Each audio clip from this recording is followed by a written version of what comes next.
So, good morning everyone. Good morning, ma'am. So, today, we'll be discussing the continuation about the topic you have heard last month, which is one of the learning domains of the revised Bloom's taxonomy, which is the psychomotor domain. So, previously, you have heard the two learning domains, which is the cognitive, which deals with the knowledge, and affective, which deals with the values and emotions. So today we'll explore a framework that helps us understand how people learn physical or motor skills in a structured way. So this framework is called the psychomotor domain. But before that, I will ask you a question. So please read everyone. In your learning class, have you noticed how some students easily follow physical instructions but others struggle? So I will give you mga minutes to think about your answers, and then when I say I have for number 1, which is the last person to stand, will answer the question. Kunyari, I have for number 2, tapos ang pinaka-last na maka-stand out is kayo sasagot na. So have you formulated your answers? So I have for number 1. One lang.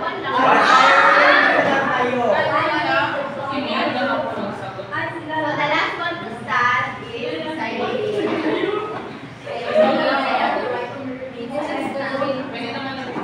So sino ang pinaka-second to the last? I have for number 2. Rashwa. So this is in a context of being classes of softball and softball. So have you noticed some students struggle with physical instructions while others madali lang para sa kanila? Yes, I noticed some students in follow physical instructions like me that have experience before, because as an athlete, of course, I know that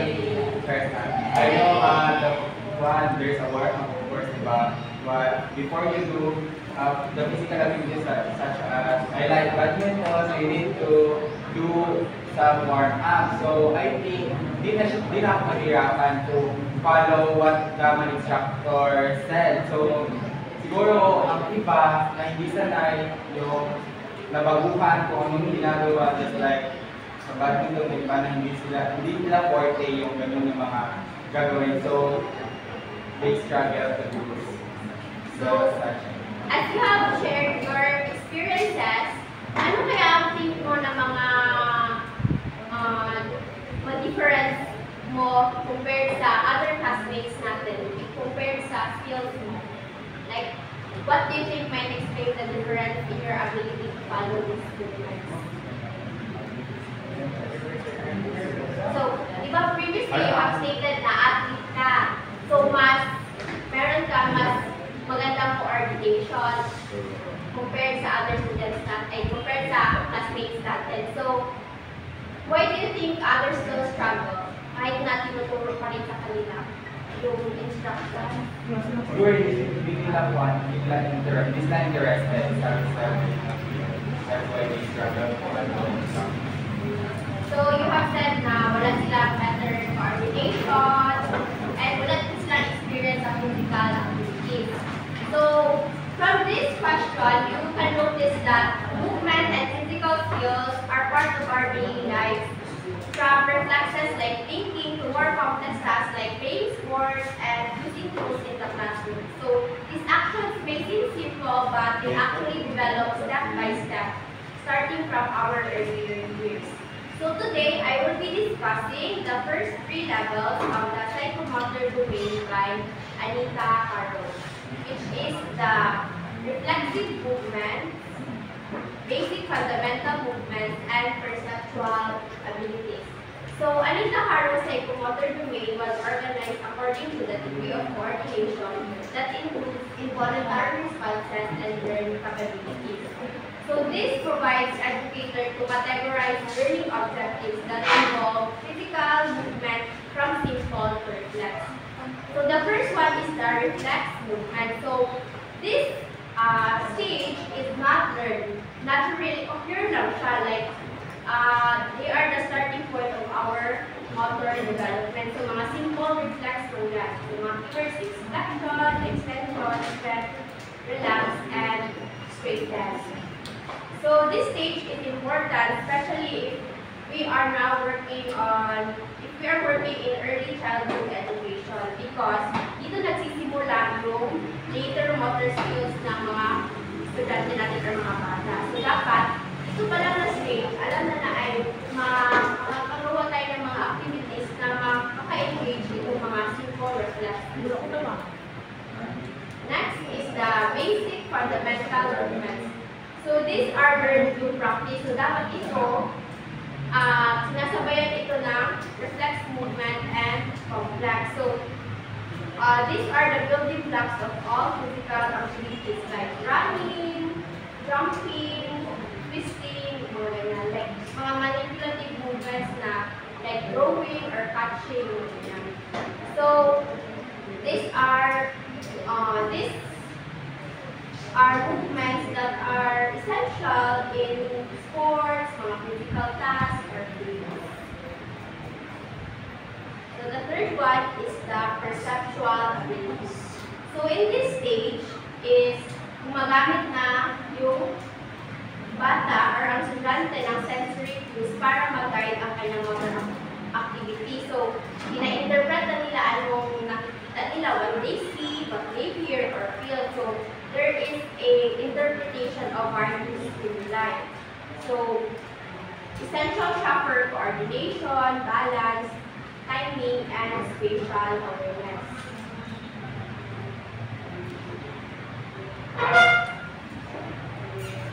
So, how do we support these stages? So, for reflexive movements, we have to observe and understand reflexes in infants and provide sensory stimulation in early childhood. So, for reflexive movement is kailangan na gumawa ng mga activities na parang ma-master nila yung mga simple reflexes ng ka.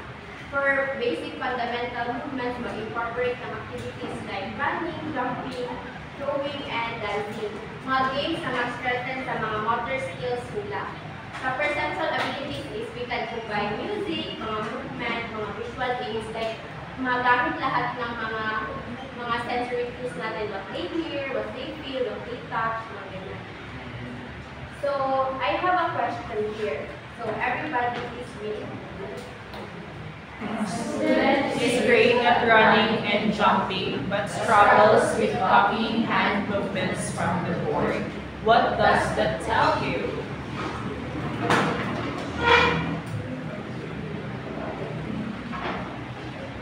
Ay, popcorn number 1.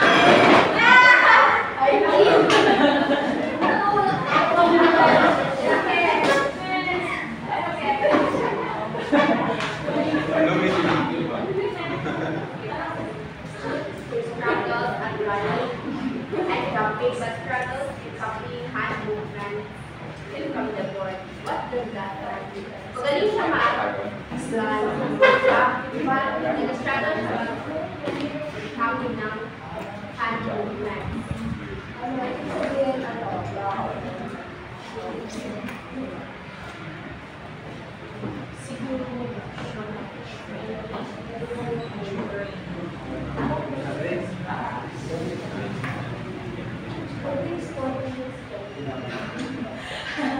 Ano siguro na yung bata is ano siya?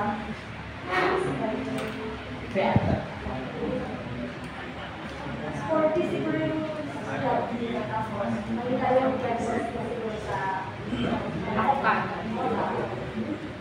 So from earlier, di ba, meron tayong 3 stages na reflexive, yung basic movement, saka yung perceptual ability. So from that level, ano kaya yung tingin mo na kailangan pang mag-develop ng student na ito? Reflexive, basic, fundamental, and perceptual ability. Early childhood. Early childhood. Sarah, yung kapalit. What do you think ang level na kailangan i-improve ng student?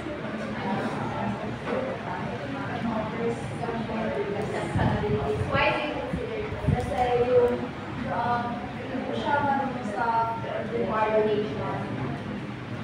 It means that they're good at basic movements, walking and running, but yung visual coordination nila, hindi pa nila napagsasabay. They need practice na i-link yung what they see or what they do. Right? Next is, why do you think it's important to start with reflexive and basic movements before teaching more complex physical skills? Volunteer? So it is important to start with reflexive and basic movement because the student, in order to teach the student more complex physical skills, they have already the fundamental skills that they can be applied in order to achieve those complex physical skills. So, if you have said na kailangan nila yung basic, ano kaya yung mga implications if they skip a level?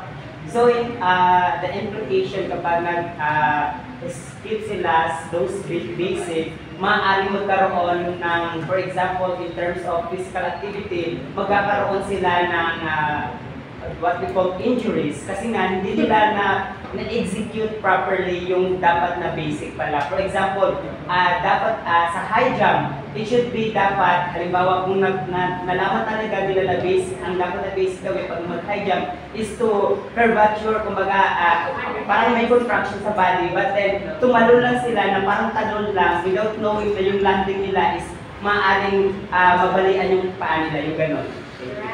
So, it's very important to start with the basics para alam nila, para hindi sila mag-struggle in the later part na ng mga mahihirap na complex tasks. It's like building a house without a strong foundation. Baga, kailangan strong muna yung mga basic or movements, yung fundamental, para makaproceed sa mga complex tasks. So, another is, everybody read. If a student now spends basketball but always misses, what does it say about their psychomotor learning?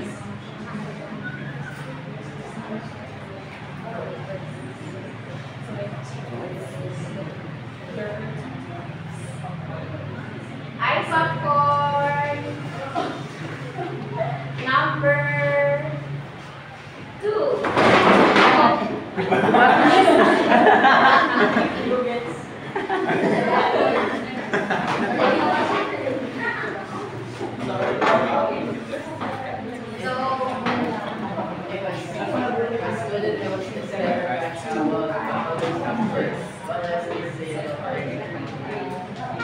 Ibig sabihin, iba na develop yung island coordination nila. Kaya kahit alam nila yung student kung paano catch the ball, they always use it. So, you have said na hindi pa, ano yun? Fully develop Fully develop Island coordination. So, as a teacher, what would you do next? If you are aware na hindi pa You need to practice always para ma-achieve mo yung goal na kasi nga mag-catch the ball. Thank you. So, in this scenario, the student knows the steps to catch a ball, but always misses it. So, na-understand nila yung concept kung paano i-catch a ball, pero hindi pa nila na-master yung physical skill. So, as a teacher, you give them more practice. For instance, you practice them at slower speeds and maybe change the size of the ball to build their confidence. So, step by step, they can they know how to catch the ball now without following the correct steps. Right. So the last question is, why is it important for teachers to know the different levels of skill development, like in Harlem psychomotor domain. So, I will answer this question. So, if we now know the levels, we can make objectives that mag-match sa kanilang mga needs. Sa kanilang needs at sa development ng child. So, hindi natin i-expect na yung reflex level ng child kay magawa ng complex movements. Para maiwasan natin yung frustration ng isang bata or estudyante and mga plan tayo ng mga right tasks for them. So, as future teachers, this understanding these stages allows us to create mga activities or mga games na appropriate sa kanilang age at mga needs. So, this helps students to grow not just mentally and emotionally, but also physically. So, that ends my report.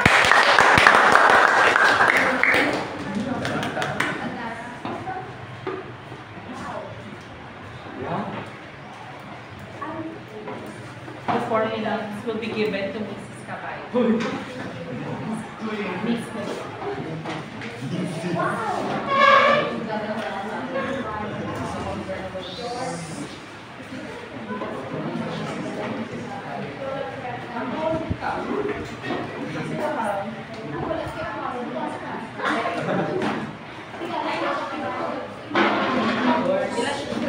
Lord, ikaw mag-reflect sa amin. Bakit?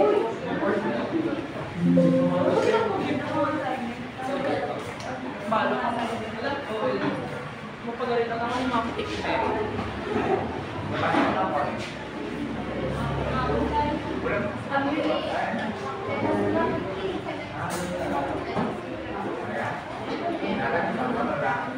So, good morning everyone. Good morning, Ma'am Cabaya.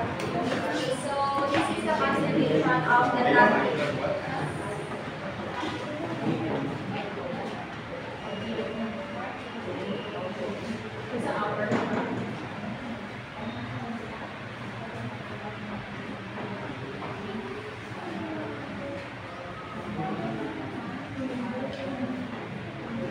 So, again, this is the concentration of the topic psychomotor domain. So, in my video presentation, I discussed the 3 higher levels. So, but before that, you can recall first what is psychomotor domain all about, as what Ms. Catherine discussed earlier. Answer.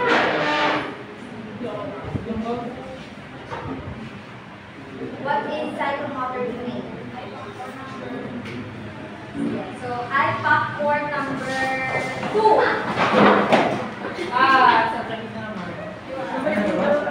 Again na lang. Number na lang. 7. So, 1, 2, 3, 4, 5, 6, 7. Alam, this is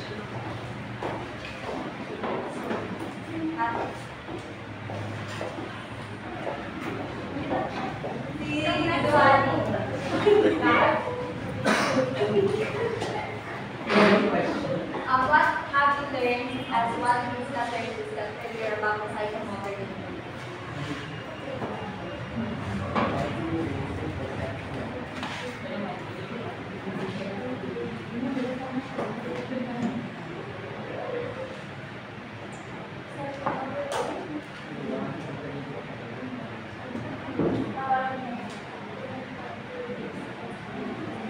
In psychomotor domain, there are 3 parts.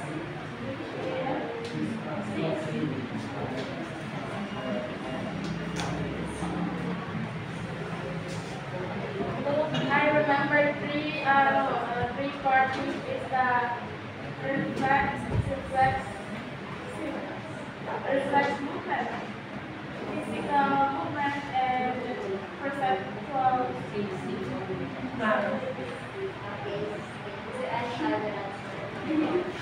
So the importance of psychomotor domain as a teacher, we have to create, of course, given the fact that we know the needs of our learners. So in psychomotor domain, it is important in making our objectives to address the learning needs of our students. So, psychomotor domain is linking with mental activity with physical movement, skills, and reactions to environmental stimuli. And it is organized according to the degree of coordination, including involuntary responses to learned capabilities. So it starts with the simple reflexes, as what we have discussed earlier. So we have the first three levels: the reflex movement, basic fundamental, and the perceptual ability. So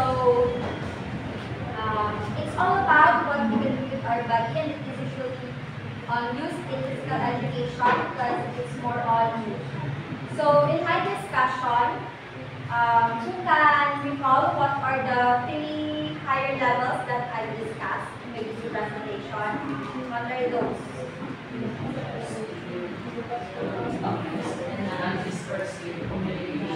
Okay, so those are physical activities, skilled movements, and non-discursive communications. Now, what have we learned about physical abilities? What have you learned about physical abilities? Anyone?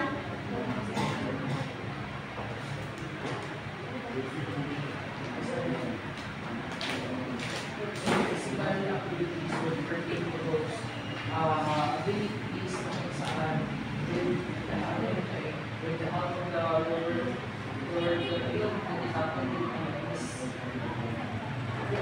binasa, which pertains to more on sa sports ng mga complex na activity na kung saan it will require those three and discussing something. So, as what you mentioned, it is in like in sports like that. So, like in our PE, we don't have the softball. So, for us to perform that activity, what does our body need?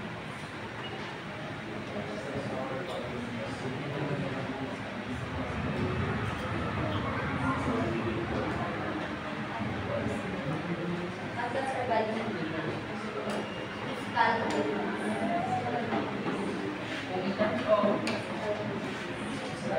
When we say abilities, what is it? Yes. Yes, okay, so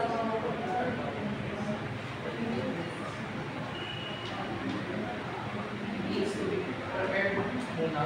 So it will require our body, for us to play, it will require our body to develop those abilities that are inclined to play softball, such as yung proper batting, yung tamang pagtapon, the proper execution, yung tamang placement ng ano natin, tapos sa ating body execution.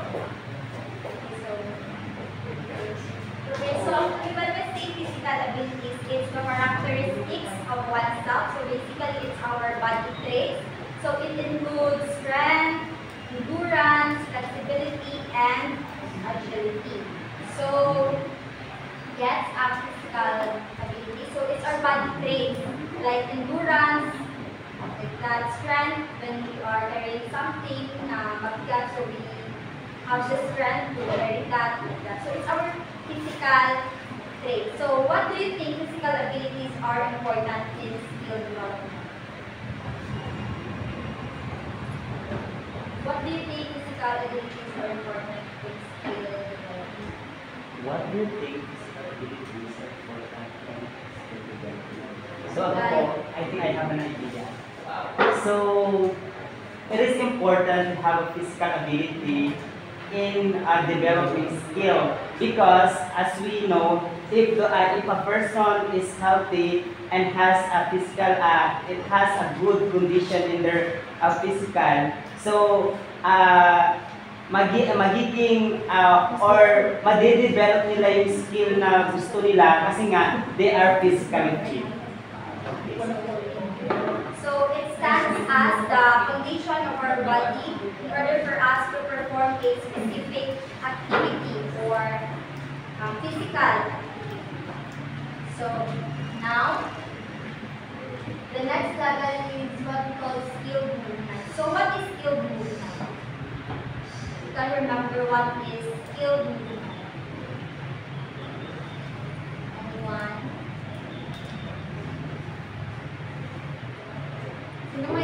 idea about skill movement? Skill. Sige. Throw an idea. Yes. Ako naman. So I think ang skill movement is, for example, yung mga skilled worker natin na gumagawa ng mga bagay. Yun, gumagawa ng bagay kung saan they are more capable of doing such thing na sila lang talaga yung nakakaalam. I think. Sorry na, Sai. So,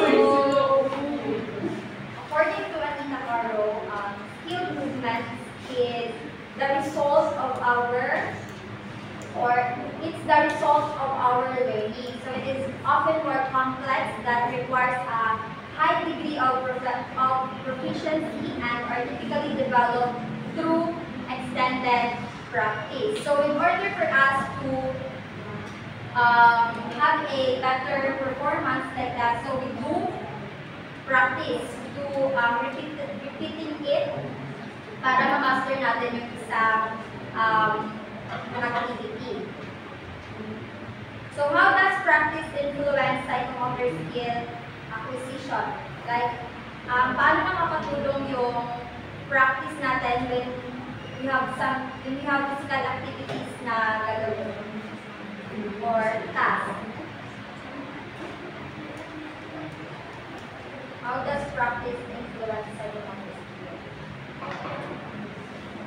One. Give me a number. 5. 1, 2, 3, 4. Sarah. So how does practice influence psychomotor skill acquisition? So I think if nagpa-practice ka, of course, yung psychomotor skill mo is madali na lang sa'yo gawin yung mga bagay na mahirap sa iba. Kasi nga, you practice psychomotor skills, so you do physical activities or at iba ba. So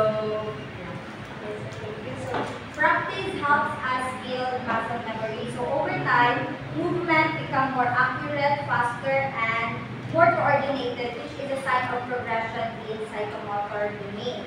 So the more you practice, of course, the better your performance become, moving from inconsistent to smooth and automatic. So in our lab activities, so do we have experiments that requires practice for us to have a better outcome sa ating mga experiments?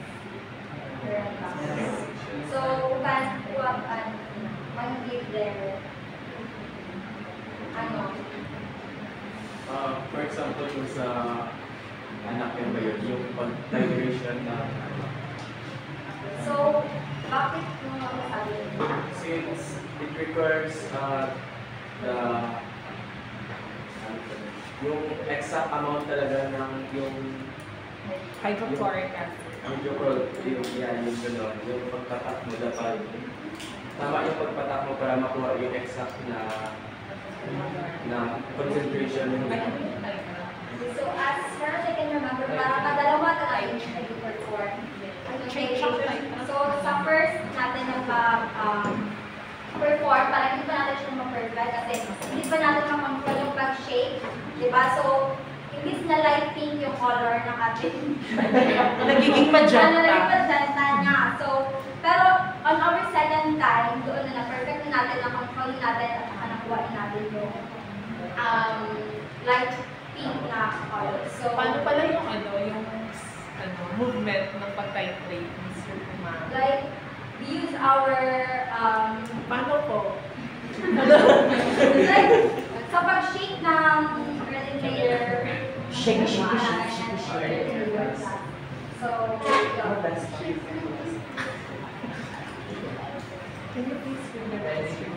okay, so next level is what we call the non-discursive communication. So how is non-discursive communication different from other psychomotor communication? Versus what? First is what is non-discursive? Kasi hindi namin maintindihan. Hindi nag-discurse. Okay, so it's not recall sa your presentation. Okay, so do you have an idea about non-discursive communication? Yes? Sige, Dad. So for me, yung non-discursive communication is a non-verbal communication like yung mga facial expression natin, yung mga posture natin, yung limba yung pag-express din sa sayo, like yung interpretative dance. So that's right. So non-discursive communication, it's less about function or performance and more about expression by using movement to convey meaning or emotion. So that is the non-discursive communication. So we communicate through our emotions, like that, ipakita natin yung emotions natin through our facial expressions. So have you ever communicated a message or emotion through your body without using words? Yes. So, yes, have you ever communicated a message or emotion through your body? Through what? Through what? Physical ng movement para like for example, okay, pero hindi ako nasabi na pain or So any other, yeah, time? So siguro mas working ka, kumbaga sa amin, group of friends, pag may personal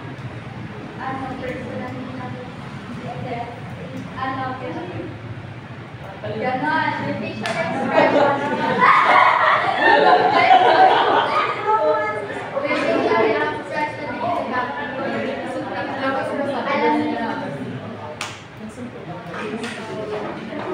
So, you may wonder bakit naging highest level yung non-discursive communication. So, considers as the highest level because it's not just about using a movement correctly, but about using body to communicate complex ideas, emotions without words, requiring a full integration of mind, body, and creativity. So that's non-discursive. So, what do you think is the importance of psychomotor in the learning process of the student?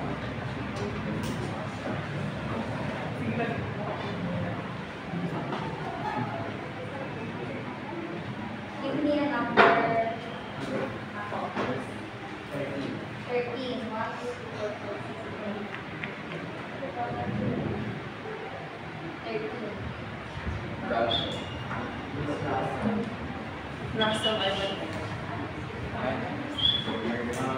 What is the importance of psychomotor learning? So the importance of psychomotor in the learning process of students is to have the students engage in using their psychomotor capabilities in learning. So, for example, if ang students is nag-learn through psychomotor movements or bodily kinesthetic movements, mas ma-utilize yung psychomotor capabilities niya to this extent para maka-learn. So that's right. So develop students practical skills, and also it is learning by doing, so which improves the understanding of the students. And also incorporating psychomotor activities in the teaching creates more engaging, hands-on, and effective learning experience. So, alright, one question I have is that meron kasi for the cognitive, we focus only on taxonomy. There are actually many different taxonomies, pero ang widely used kasi natin ang Bloom's taxonomy. Dito naman sa psychomotor, what made you decide to choose Harrow?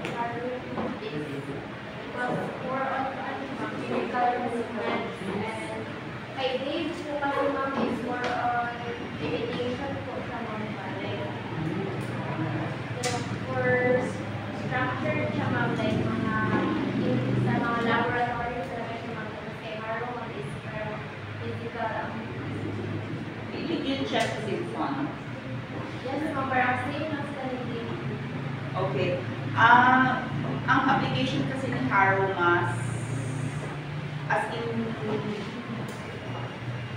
yung PE, dance, mga ganyan yung application niya. Hindi masyadong yung more academic sa science settings, halimbawa sa laboratory, paggamit ng microscope, pag-design ng experiments using those dissection, and other more physical tasks na ginagamit sa science. Yung pagdating sa science, mga laboratory experiments, mas applicable actually sana yung kay Simpson. Kay Simpson sana. Mas marami siya, yung itong kay Harrow kasi 6 levels lang, yung kay Simpson 7 na levels. Alright? At yun sana yung, ito rin yung mali ko kasi hindi ko pala kayo ni-require na lumapit sa akin at magpa-check, no? Tapos hindi ko rin chinek yung na-upload yun na video. Alright, so, pwede pa natin, while it's okay that we're discussing itong kay Harrow, mas, I think, magbe-benefit kayo kapag ma-discuss natin yung kay Simpson. Na-discuss mo ba kay Ma'am Carala? Yung kay Simpson? Kay Harrow. Kayo. Ayun yung ano din ma'am, yung factor na bakit Harrow. Kaya yun Ang na-introduce sa amin kasi ang na-introduce sa inyo. Mas mag-benefit kasi kayo as science teachers kapag na-discuss natin yung kay Simpson. So okay lang ba? Lapit lang kayo sa aking dalawa, I'll give you additional instructions. Hindi ko na kayo papaulitin, pero gusto ko lang na i-connect natin yung Harrow kay Simpson. Tapos magbigay tayo ng halimbawa sa science settings. Itong mga halimbawa binigay nila kasi sa inyo more on yung movement sa mga PE ninyo. Alright? Para mas makagawa kayo, I think, ng mga objectives na related sa ituturo ninyo in the future. Kaya mas okay na gamitin natin yung kay Simpson. Alright? Sige. Hindi na ako magtatanong pa ng more. You just expect that they will pwede naman kasi magbigay na lang ako ng reading material sa inyong class, pero gusto ko na yung mga naka-assign na micro-teachers ay may idagdag sila doon sa kanilang prepare. Alright, sige. So, maraming salamat sa inyong lahat. Just some announcements for tomorrow again. Doon sa mga wala. I cannot be here at 9 o'clock, mga 10 o'clock pa ako kasi kailangan ko puntang hospital na before 9 a.m. So, kapag wala pa ako ng 10, I already gave go signal sa group 9 na mag-start na sila. Maghabol lang ako, but I'll try to be here at 10 o'clock. Alright? Sige, so maraming salamat ulit. Bye. Bye-bye, ma'am. Yes, Are we gonna send